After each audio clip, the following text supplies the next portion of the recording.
Magandang araw po sa lahat. Merry Christmas. Kahit lumipas na ng ilang araw, maraming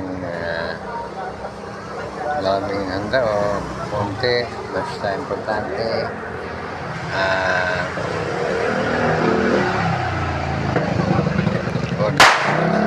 huwag gagawa ng masama. Okay na yan. Mga karaos din, importante ay pasalamat tayo sa Diyos, sa Panginoong Hesus, sa mga bayaya na natanggap natin sa buong taon. Kayo po'y nakikinig sa Nilo Isla TV.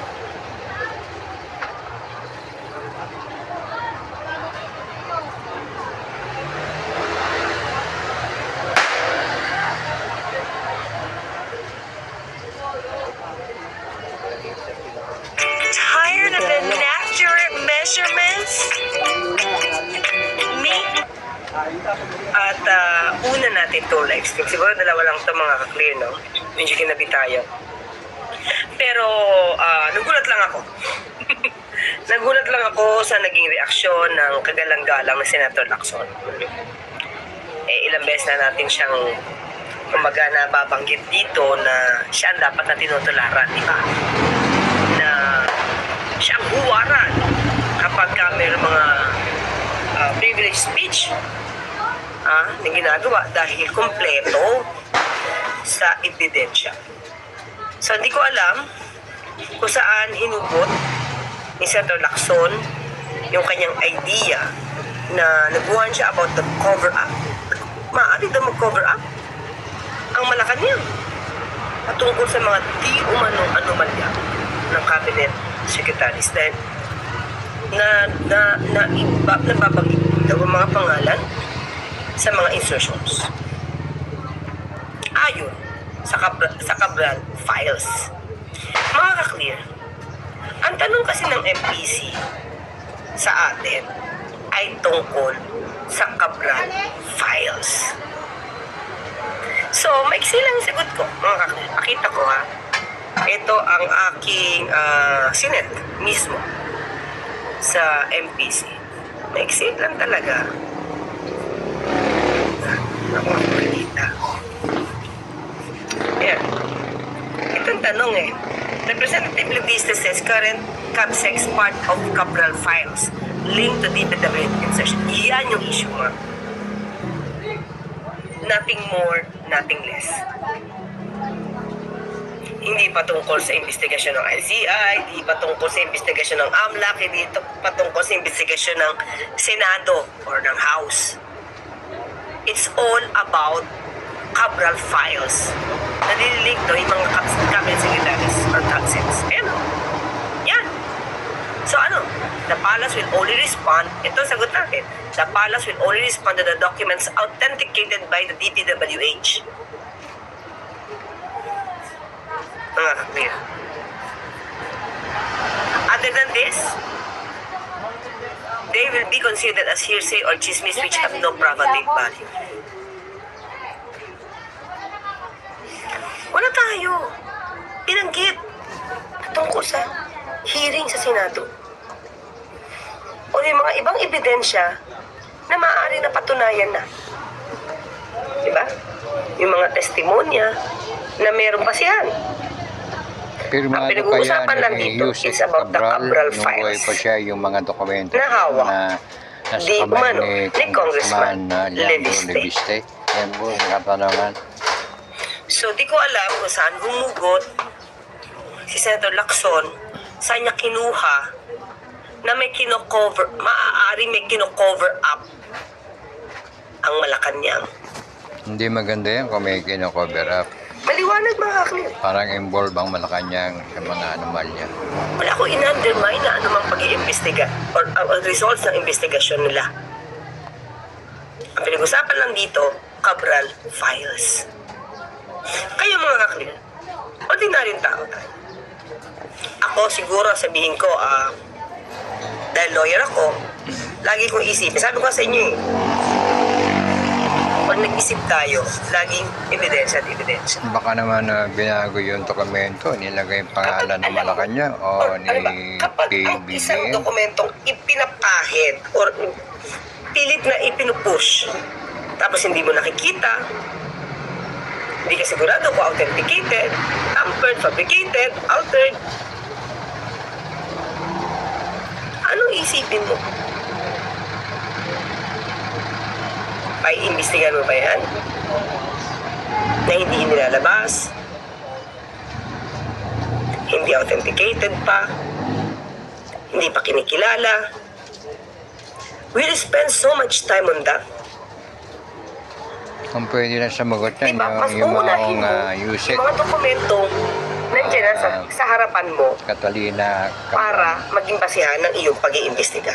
dahil wala na, Hindi ba dapat kung sino ang Kaya na nagbibigay siya. niyan paano ng anumang dokumento, tama lahat yung in general, nakasulat sa dokumento na yun, na hawak ni Congressman siya Leandro Lebiste. ang magpakita na tunay iyon. And that's the time na pwede mong pagbuhusan ng oras. Diba mga ka-clear? So, Bumabalik nakita yung nyo, mga yan lang sitwasyon ang ngayon. sagot ko. Si PBBM Yan lang. ang Kasi it's all nag-announce about ng corruption. Cabral files. Siya yung Kaya di ko danta. alam at nagulat ako na si Senator Lacson ang nag-react Bandang huli, sa PBBM na ang statement target nito. ng anomalya. Ano ba yan? Okay? Ano sabi niya? Medyo magulo yata. Ano sabi ni Senator Lacson? Lacson warns versus cover-up as Palace calls cabinet budget insertions claims hearsay.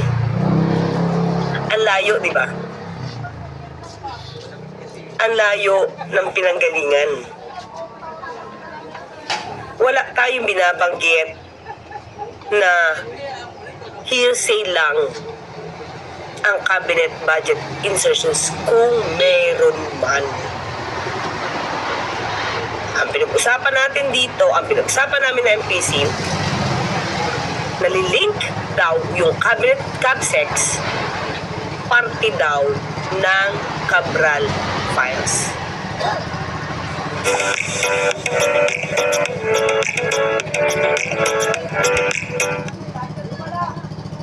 Diba? So, ang sinagot lang natin doon is all about the Cabral files. So, hanggat hindi yan na-authenticate, yung Cabral files na yan, ng DPWH, hindi iyan masasagot. Hindi tayo sasagot. Yun ang maliwanag eh. May cover up ba doon? Maliwanag yung sinabi ko eh. Ha?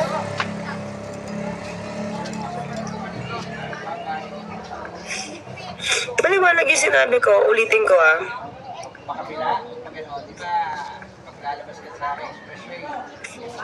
Ulitin ko na mga klip. I-share ko lang ulit ha. Share ko lang ulit. Oh. Mahirap Ayan, yan. no? The palace will only respond. May pagka-cover up ba dyan?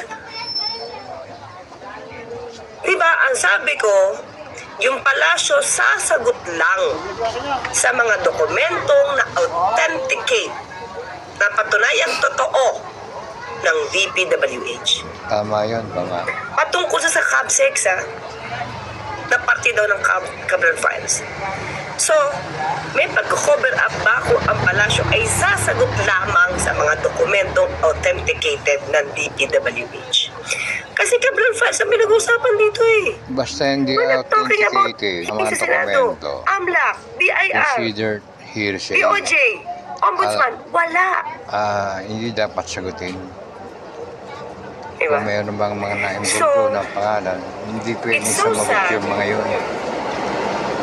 Na manggaling sa isang tinitingala natin na Senator Lacson. Yung ganong klaseng idea na may insinuation na maaari magkaroon ng cover-up. Parang na ginulo walang ni nanggagaling Cabral. sa bibig natin. Naglista ng mga Na meron pangalan. tayong pinagtatanggol. Tapos Na sino inabot, mang cabinet secretaries yan? inabot kay Maliwanag Congressman yan Leandro sa sagot ko. Reviste. Yan ang binigay ko sa MPC. Inabot ba? Sa media. Meron ba Malaking yung inirmahan? Pag wala pa rin. Diba? Ito Wala gusto nga ko na makita. yan. Walang Hindi ko bearing. alam kung tinignan ba Dapat, ni Senator Lacson may yung nilisip si kabuuan ng sinabi ko or nag-rely lang siya sa sinabi niya. Hearsay lang yan. Congressman Leandro Reviste. So maiiba talaga ang sagot ni Senator Lacson. Duplicate copy o original copy. So how I wish lang At nakalag na logbook. nakita niya na muna. Sana lang sa yung buong sinabi ko siyempre sa Office of USEC o response, may mga logbook yung response doon, may natin. mga stock siya ron. Nabasa niya ng buo or nadinig niya man lang or sana Wala lang. hindi ko alam yung ibang news ko na bago Consider ba siya na lahat yan. paano sinalasan to. Hindi na dapat Ito yung buksan sagot yan, hindi natin. na dapat ilabas yan. Punitin na lang yan. Hindi pang Para other than, baliwala dapat other lang. than eh. Diba? Other than this. Ito lang yung sagot natin. So, hindi ko alam bakit pumasok na yung idea na yung Malacanang ay maaaring mag-cover up. Diba?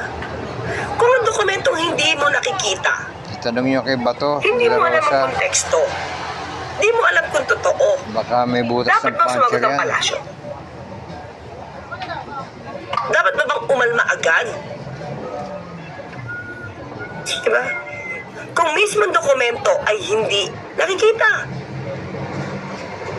Diba? Wait lang mga clear.